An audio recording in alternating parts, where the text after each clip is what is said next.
안녕하세요. 저는 경기도에서 거주 중인 33살 먹은 주부입니다. 32살 때 시집와서 남편이랑 분가해서 살았고요. 어느 날 남편이 어머님께서 돌아가시고 혼자 계신 아버님을 저희가 모시는 게 어떻겠냐고 갑자기 이야기를 하더군요. 어느 누가 갑자기 저런 말을 하는데 좋다고 할 수 있겠어요. 그 일로 남편이랑 많이 싸웠어요. 위에 형님도 있으신데 왜 우리가 모시냐고. 아주버님은 대기업을 다니고 계셔서 저희보다도 여유롭고 형편이 저희와는 정말 비할 수도 없을 만큼 좋습니다. 그 일로 인해 저는 남편과 끝도 없이 대화를 나누었고 정말 싸우고 볶고 거의 매일 같이 싸웠어요. 그러다 하루는 남편이 술을 먹고 울면서 진심을 담아 말을 하더군요. 저에게 무엇이든 다른 거는 당신이 원하는 대로 하자는 거 전부 다 할 테니까 제발 이번만은 부탁 좀 들어달라고요. 그러면서 남편은 이야기를 이어갔습니다. 남편이 어릴 적에는 엄청 개구쟁이였대요. 매일 사고 치고 다니고 해서 아버님께서 매번 뒤 수습하러 다니셨다고 하더라고요. 남편이 어릴 때 골목에서 놀고 있는데 지나가던 중간 크기의 트럭에 받칠 뻔 한 걸 아버님이 보시고 남편 대신 부딪히셨는데 그것 때문에 지금도 오른쪽 어깨를 잘못 쓰신대요. 그리고 아버님 하시던 일이 노가다였는데 남편이 군 제대하고도 26살 때쯤까지 놀고 먹었더랍니다. 아버님이 남편을 늦게 낳으셔서 지금 아버님 연세가 68세 되세요. 남편은 33살이고요. 60세 넘으셨을 때도 노가다 하시면서 가족들 먹여 살리고 고생만 하셨다네요. 노가다를 오래 하면 시멘트 독이라고 하나? 하여튼 그거 때문에 손도 쩍쩍 갈라지셔서 겨울만 되면 많이 아파하신다고 하더라고요. 평생 모아 오신 재산으로 마련하셨던 조그만한 집도 아주버님이랑 남편 결혼할 때 집장만 해주신다고 파시고 지금은 월세 내면서 원룸에 들어가서 사신다고 하더라고요. 그런데 어머님까지 돌아가시고 혼자 계신 거 보니 마음이 아파서 눈물이 자주 난다고 하더라고요. 저희가 살림이 넉넉했으면 이런 걱정도 안 할 텐데요. 저는 집에서 살림을 하는 평범한 주부이고 남편은 혼자 직장을 다니는데 일반적인 중소기업을 다니고 이직한 지 얼마 되지 않아 한 달에 세후 150 정도를 벌어옵니다. 그런데 그걸로 아버님께서 오시면 아무래도 반찬도 지금보다는 더 신경을 써야 할 것 같고 여러 가지로 많이 힘들 것 같더라고요. 심지어 그때는 제가 임신을 했어서 아이가 3개월 차인데 모든 부분이 힘겹더라고요. 그럼에도 부유하셨던 형님께서는 절대 아버님을 못 모신다고 강력히 못 박으셨고 아주버님도 그럴 생각이 없다라고 남편이 말을 하더라고요. 저렇게 철벽 방어를 하는데 어떻게 하겠습니까? 그리고 남편이 진심 어린 말들을 저렇게까지 했는데요. 그래서 넉 달 전부터 아버님을 모시기로 하고 저희 집으로 아버님을 모셔왔습니다. 처음에는 아버님께서 오지 않으시려고 자꾸만 거절하시더라고요. 늙은이가 가봐야 집만 되고 눈치 보인다고 하시면서요. 하지만 남편이 매일같이 설득하고 우겨서 겨우 모셔왔습니다. 모셔온 첫날부터 여러모로 정말 신경이 쓰이더라고요. 그런데 우리 아버님 매번 반찬 신경 써서 정성껏 차려드리면 그걸 드시면서도 엄청 미안해하시면서 눈치를 보십니다. 가끔씩 고기 반찬이나 맛있는 음식을 해드리면 아버님께서는 드시지 않고 남겨두셨다가 저희 남편이 퇴근하고 돌아오면 남편을 먹이더라고요. 그리고 저 먹으라고 일부러 드시지도 않고요. 거기다가 하루는 장을 보고 집에 왔는데 아버님께서 바닥에 꿇어 앉아서 걸레질을 하고 계시더라고요. 저는 그 모습을 보고 깜짝 놀라서 걸레를 빼앗으려고 했더니 괜찮다고 하시면서 끝까지 고집을 부리시면서 청소를 끝마치시더라고요. 그리고 식사를 드시고 나면 곧바로 빈 그릇을 들고 가셔서 설거지도 하십니다. 아버님께 하지 말라고 몇 번을 말씀드리고 그릇들을 뺏어도 보지만 아버님은 설거지를 하시는 게 그게 마음이 편하시답니다. 제가 왜 아버님의 마음을 모르겠어요. 이 못난 며느리 눈치 보이시니 그렇게 행동하시는 거 압니다. 그래서 저도 정말 더 마음이 아픕니다. 남편이 몰래 아버님 용돈을 드려도 그거 안 쓰고 모아두었다가 저에게 용돈 하라고 주십니다. 그렇게 저희는 부유하진 않지만 서로 애틋하고 마음을 써가면서 하루하루를 지내고 있었습니다. 그런데 어제는 정말 너무 많이 슬퍼서 펑펑 울었습니다. 아버님께 죄인이라도 된 듯해서 눈물이 왈칵 나오는데 참을 수가 없더라고요. 한 달 전쯤부터 아버님께서 아침에 나가시면 저녁 때쯤 들어오시더라고요. 어디 놀러라도 가시는 것 같아서 용돈을 드려도 받으시지도 않고 웃으시면서 다녀올게 하시면서 매일 같이 나가셨습니다. 저는 그래서 그냥 집안에만 있으시기엔 답답하셔서 산책이라도 다녀오시다 보다 하고서 크게 생각을 하지는 않았습니다.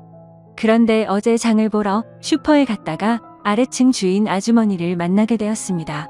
그런데 그 주인 아주머니께서 제게 어렵게 말씀을 하시더라고요. 오다가 이 집 할아버지 봤는데 유모차에 박스 실어서 가던데. 이 말을 듣고 저는 상상조차 못해봤던 일에 깜짝 놀랐습니다. 네, 맞습니다. 아버님 아들집에 살면서 돈 한 푼 못 버시는 게 마음에 걸리셨는지 불편한 몸 이끄시고 하루하루 그렇게 박스 주우시면서 돈을 버셨더라고요. 저는 그 이야기를 듣고 장을 보다 말고 밖으로 뛰쳐나갔습니다. 아버님 찾으려고 이리저리 돌아다녀도 안 보이시더라고요. 너무 죄송하고 가슴이 아파서 집에 들어와서 정말 한없이 엉엉 울었습니다. 한참을 울고 나서 남편에게 전화해 오늘의 상황을 말하니 남편도 아무 말이 없더군요. 한참의 정적이 흐르고 남편은 일찍 들어간다고 말하고 그렇게 통화를 끊었고 남편은 저녁 5시 조금 넘어서 평소보다 일찍 퇴근하고 들어왔습니다. 남편도 마음이 정말 안 좋은지 표정도 너무 어두웠고 집에 들어오자마자 가방만 내려두고 아버님을 찾으러 나간다고 하곤 바로 집 밖으로 나갔습니다. 제가 정말 바보였고 한심한 며느리였습니다. 그렇게 매일같이 나가셨는데 관심을 가지고 진작 이 사실을 알았어야 했는데 말이죠. 며칠 전부터 아버님께서 저 먹으라고 봉지에 들려주시던 과일과 과자들을 받으면서도 아버님께서 사오신 것인지 일을 해서 사온 것인가라는 생각도 못했다니 정말 한심스럽습니다. 못난 며느리 눈치 안 보셔도 되는데 그게 불편하셨던지 아들 집 오셔서도 편하게 지내지도 못하시고 매일같이 눈치만 보시다 불편하신 몸 이끌고 그렇게 일을 하고 계셨다니 친정의 저희 아빠도 고생만 하시다가 돌아가셨는데 돌아가신 아빠 생각도 나고 해서 그렇게 저는 또 다시 한참을 펑펑 울었습니다. 그날따라 아버님 웃으실 때 얼굴에 깊게 패인 많은 주름들과 평생 고생을 하셔서 손목에서 갈라진 피부가 자꾸 눈앞에 아른거리고 생각나면서 너무나도 죄송한 마음에 남편이 아버님이랑 들어올 때까지 울고 있었습니다. 남편이 아버님을 찾아 나가고 1시간 정도 좀 넘어서 남편이 아버님을 모시고 집으로 들어오더라고요. 아버님 들어오시면서도 제 눈치를 보시면서 뒤에 끌고 오던 유모차를 숨기시는 모습이 왜 그리 마음이 아플까요? 오히려 죄송해야 할 건 저인데요. 아버님께서 미안해하는 듯한 그런 모습이 가슴에 남아서 지금도 이 글을 적는데도 마음이 너무 아픕니다. 저는 아버님의 모습을 보자마자 아버님께 달려가서 죄송하다며 손을 꼭 붙잡고서 또 펑펑 울었습니다.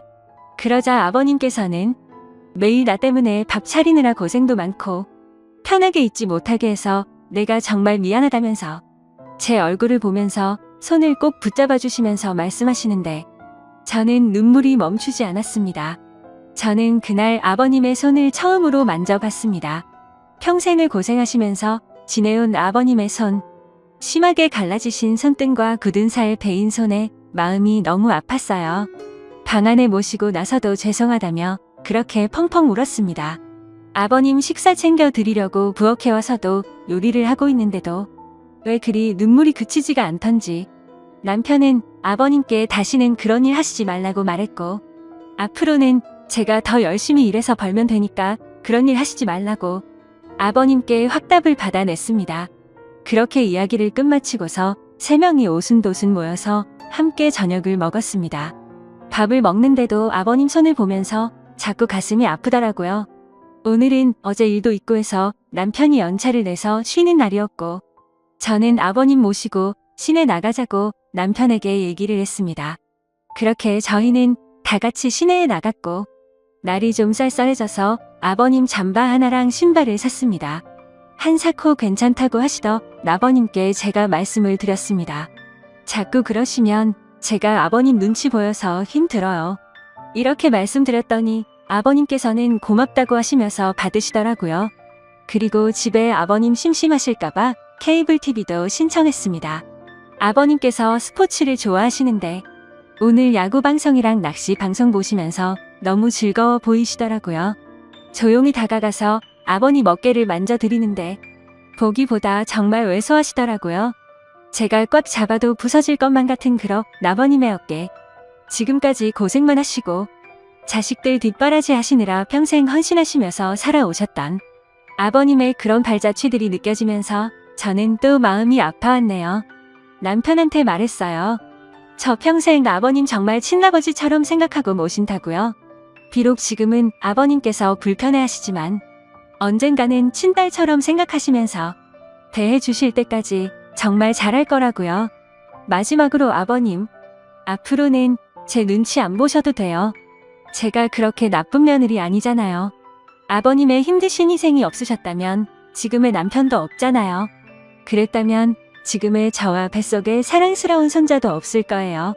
저 아버님 싫어하지 않고 정말 사랑해요, 아버님. 그러니 항상 건강하시고 오래오래 사셔야 돼요. 그리고 2번 다시 그렇게 일 안 하셔도 돼요. 저 허리띠 쫄라매고 알뜰하게 살게요. 다음 사연입니다. 안녕하세요. 저는 평범하게 직장을 다니고 있는 22살 여자입니다. 저와 남자친구는 장거리 연애를 하고 있고요. 일하느라 일주일에 딱 1번 쉬고 만나고 있습니다. 그날마다 남자친구와 서로 지역을 오가면서 만나고 있고요. 그래서 이번 주에는 제가 남자친구가 있는 곳으로 갔습니다. 남자친구와 더 오래 있고 싶은 마음에 쉬는 날 전날이면 저는 항상 일이 끝나고 그 저녁에 버스를 타고서 남자친구네 동네를 갑니다.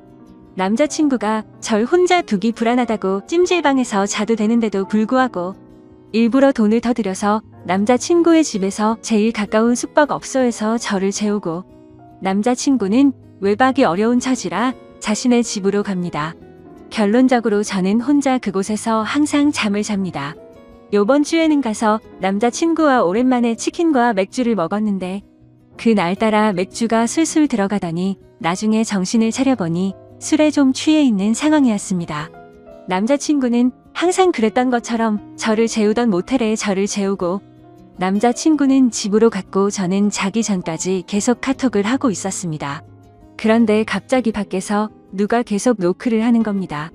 무슨 일인가 하고 나가보려고 했는데 혼자인 게 무섭기도 하고 겁이 나서 문만 살짝 열어서 빼꼼 밖을 봤습니다.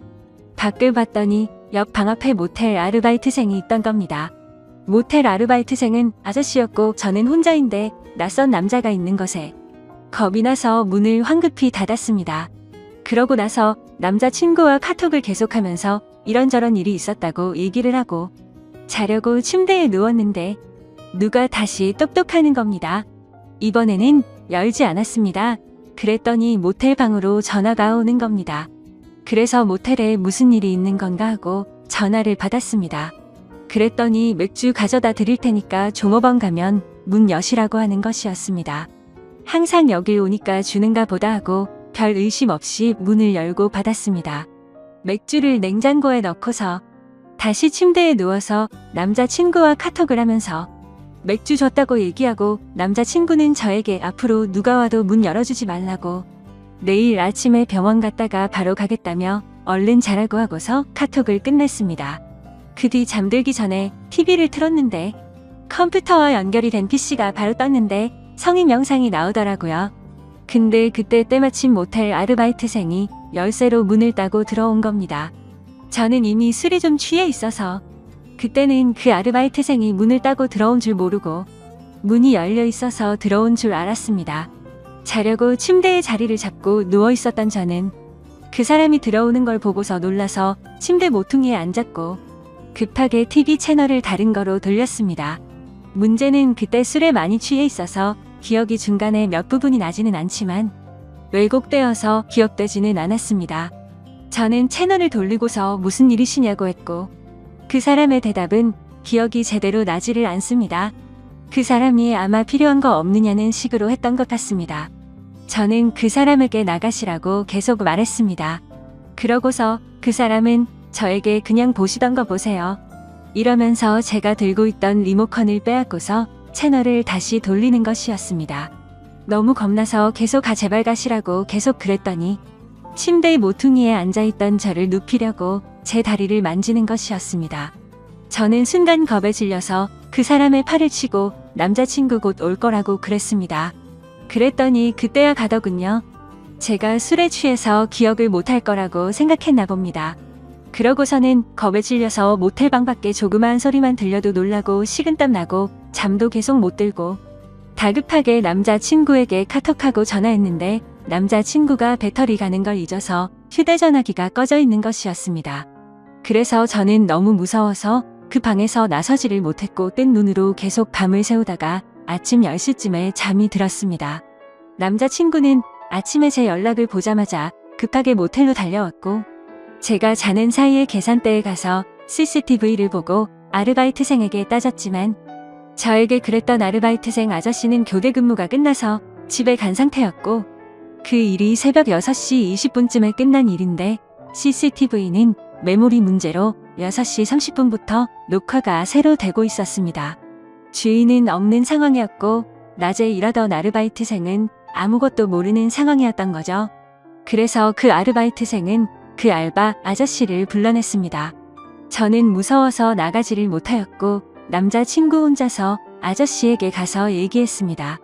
그랬더니 그 아저씨는 남자친구에게 6시 30분에는 손님들이 퇴실해야 되는데 제 방의 TV 소리가 너무 시끄러웠다며 TV를 끌어 열쇠로 문을 열고 방으로 들어왔고 저를 만진 건 자는데 이불을 덮지 않고 자서 이불 덮어줄 때밖에 없었다고 말했다고 하더군요. 그리고 제가 여기 자주 오고 남자친구는 항상 가는 것도 알고 있더군요. 여기 단골이시지 않느냐고. 저는 TV 소리를 크게 튼 적도 없었고 그 아저씨 때문에 무서워서 아침 10시까지 한숨도 못 잤습니다. 저는 그날 밤겁에 질려서 벌벌 떨면서 잠도 못 자고 밤새워 무서워했던 것도 그렇고 너무 억울하고 어이가 없어서 그 아저씨에게 가서 따졌습니다. 다시 말해보시라고. 아저씨가 언제 그러셨냐고.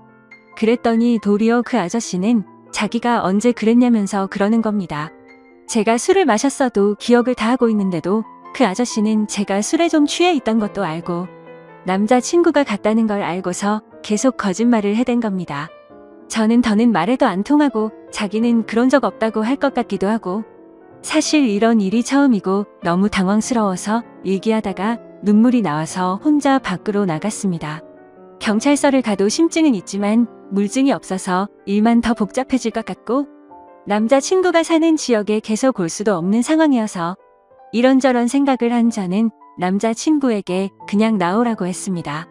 남자친구는 제가 나간 후에 조금 있다가 나왔고 아저씨와 계속 얘기를 해봤지만 끝까지 자기는 TV 소리 때문에 그랬다면서 모텔의 다른 고객들을 위해서 그랬다면서 새벽 6시 30분이 어떻게 손님들 퇴실 시간입니까? 제가 만약에 소리를 크게 틀고 있었다고 해도 여자 혼자 모텔방에 있는 걸 알면서도 문을 따고 들어오는 게 말이나 됩니까? 그리고 자는 제가 이불을 덮고 있지 않아서 이불을 덮어주느라 만졌다는 건 또 말이 됩니까? 변명해도 어떻게 그렇게 할까요? 집에 와서 생각해보니까 더 화가 나는 겁니다. 너무 억울하고 지금 가서 그깟 5만 원 던져주고서 경찰서 가자고 하고 싶습니다. 하지만 그럴 시간도 안 되고 어제도 밤에 울면서 남자친구와 전화했습니다. 내가 대체 뭘 잘못했길래 이런 일을 당해야 하느냐고. 너무 억울하다고. 심증은 있는데 물증도 없는 지금. 물증이라고는 모텔에 그 아저씨가 들고 왔던 맥주와 새우깡이 있었고 카톡으로 실시간으로 남자친구와 얘기했던 내용이 전부입니다. 그 자리에서 마음 다 풀릴 때까지 해결하고 오지 못하고 바보처럼 제대로 따지지도 못한 저 자신에게 너무 화가 납니다. 남자친구도 자신이 지켜주지 못해서 정말 미안하라면서 죄책감을 느끼고 있습니다. 그래서 이젠 남자친구에게도 얘기하지 못할 것 같습니다. 어떻게 해야 하나요? 누군가에게 말을 한다고 해결되는 것도 아니고 그냥 답답한 마음에 여기에다가 글을 씁니다. 자작 글도 아니고 정말 상처받고 놀라고 힘들었으니까.